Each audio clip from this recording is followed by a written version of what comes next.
আমি এখন আছি জাপানের ওসাকা শহরের সেন্ট্রাল কবরস্থান বা বৌদ্ধদের সমাধিস্থল। জাপানিরা জীবনের মতনই মৃত্যুকে অনেক সম্মানের সাথে দেখে। এটার প্রমাণ আপনার একজন পরিবারের কেউ মারা গেলে তার সমাধিটা যে এত সুন্দর করে তারা করতে পারে। এক একটা সমাধি কিন্তু অনেক ব্যয়বহুল। জাপানি ইয়েনে 300, 400, 1000 মান পর্যন্ত খরচ হয়ে থাকে একটা সমাধি কমপ্লিট করতে।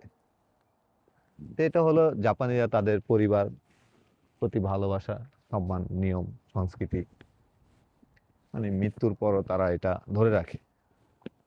এটা তার বাস্তব প্রমাণ। আসলে আপনি ঘুরে দেখতে পারবেন না। আমি আসলে ঢুকলাম এদের যে প্রতিটা সমাধিতে কি পরিমাণ কারুকাজ বা কি পরিমাণ সংস্কৃতি,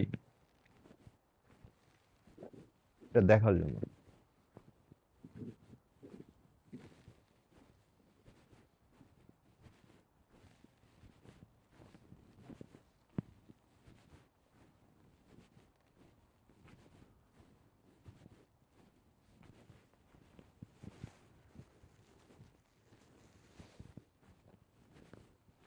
কেউ নাই, 3:30 বাজে দুপুর।